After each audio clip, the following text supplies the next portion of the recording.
Hi, I'm John Green. This is Crash Course World History, and today we're going to talk about decolonization. The empire's European states formed in the 19th century proved about as stable and long-lasting as Genghis Khan's, leading to so many of the nation-states we know and love today. Yes, I'm looking at you, Burundi. Did you ever know you're my Burundi? You're everything. Dan, don't come to the intro. I sing like an angel.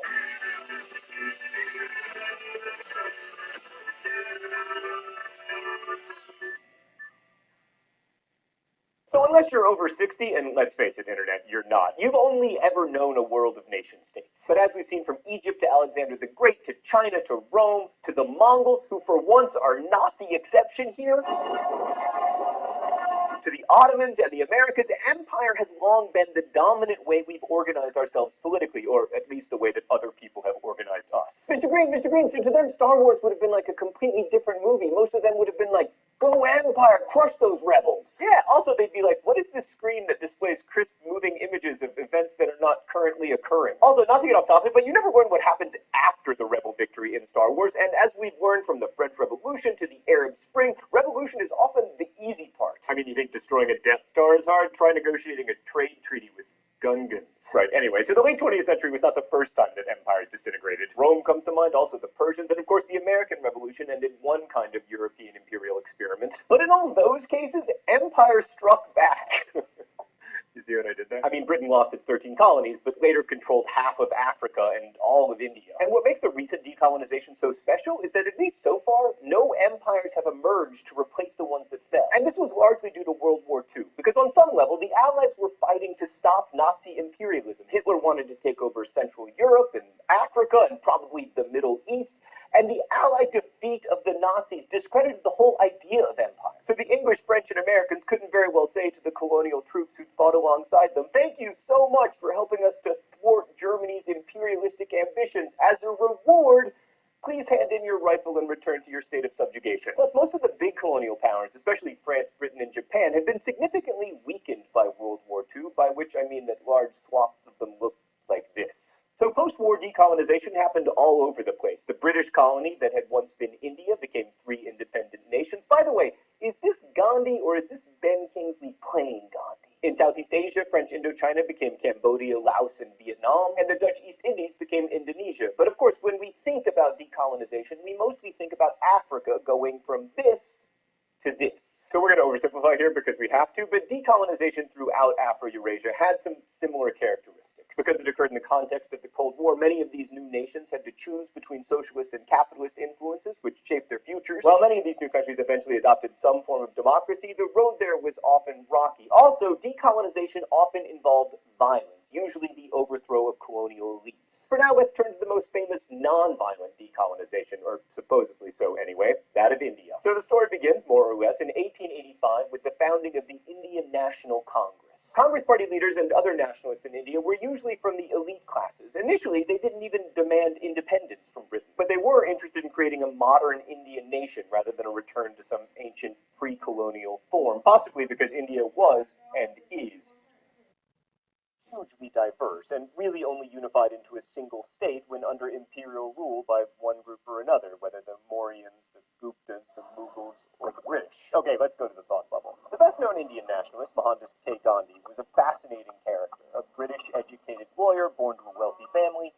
He's known for making his own clothes, his long fasts, and his battles to alleviate poverty, improve the rights of women, and achieve a unified Indian independence from Britain.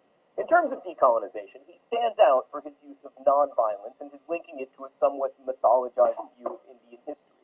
I mean, after all, there's plenty of violence in India's past and in its heroic epics, but Gandhi managed to harken back to a past that used nonviolence to bring change. Gandhi and his compatriot Jawaharlal Nehru believed that a single India could continue to be ruled by Indian elites and somehow transcend the tension between the country's Hindu majority and its sizable Muslim minority. In this, they were less practical than their contemporary, Muhammad Ali Jinnah, the leader of the Muslim League, who felt, to quote historian Ainsley Embry, that the unified India of which the Congress spoke was an artificial one, created and maintained by British bayonets. Jinnah proved correct, and in 1947, when the British left, their Indian colony was partitioned into the modern state of India and West and East Pakistan, the latter of which became Bangladesh in 1971. While it's easy to congratulate both the British and the Indian government agreements on an orderly and nonviolent transfer of power, the reality of partition was neither orderly nor nonviolent.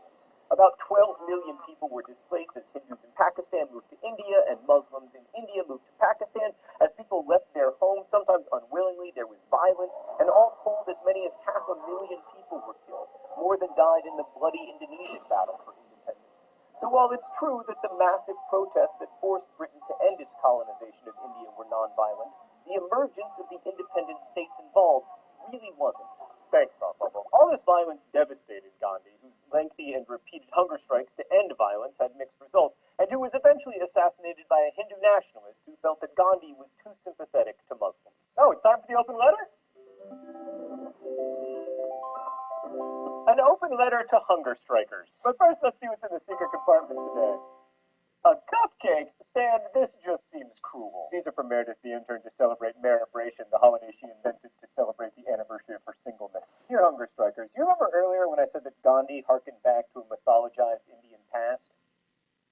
Well, it turns out that hunger striking in India goes back all the way to like the 5th century BCE. Hunger strikes have been used around the world, including British and American suffragettes who hunger struck to get the vote. And in pre-Christian Ireland, when you felt wronged by someone, it was common practice to sit on their doorstep and hunger strike until your grievance was addressed. And sometimes it even works. I really admire you, hunger strikers, but I lack the courage of your convictions. Also, this is an amazing cupcake.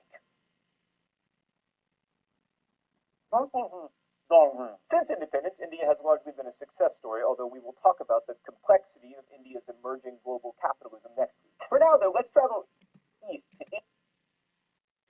All right, so that was a video about India and how Mohandas Gandhi, through some kind of unique efforts, such as non-violent efforts, such as hunger striking, boycotting British goods, refusing to obey unjust laws, was able to make India a free country, free from the British. They were no longer controlled by the British anymore. They were now an independent country, country of India run by Indians, which is what Gandhi's goal was all along. So what we're going to do now is we'll do the checkpoint together. So go ahead and click on your 4.7 checkpoint, which is right here. And then let's start that.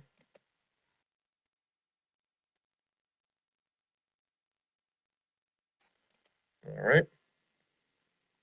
We have two questions here. The first question says, which is a similarity between the Russian Revolution and the American and French Revolution? So we've learned about a couple different revolutions. The Russian Revolution was yesterday, and the French Revolution was earlier in the year, and the American Revolution too. So what's the similarity between all of these revolutions? Well, including the it wasn't really an Indian revolution, but in a way it was. Well, the similarity was all three of these nations were governed by monarchs, and people wanted change. American Revolution, Russian Revolution, and the French Revolution. In Russia, you had the Tsar, and in America, you had they're ruled by the British King, and in France, they were ruled by the French King. So that's what they all had in common. And the people of India were no different. They also were being ruled by a king too. It was King of England, who owned India. India was a colony of theirs. And number two says, what is one strategy that Gandhi encouraged as a means to bring about change? Is it refusing to obey unjust laws, carrying out a coup d'etat, suing wrongdoers, or forming workers' unions? Well, it was A, refusing to obey unjust laws. Gandhi was all about nonviolence, so he didn't want anybody to, um, again, use violent methods of any kind. So you could make change in other ways, not obeying laws, making your own clothes instead of buying British clothes, boycotting those, and also, again, these hunger strikes that he was famous for as well got a lot of attention. So make sure you're keeping up to date with your readings. This is kind of these videos are no substitute for that, so make sure you're keeping up to date with your readings.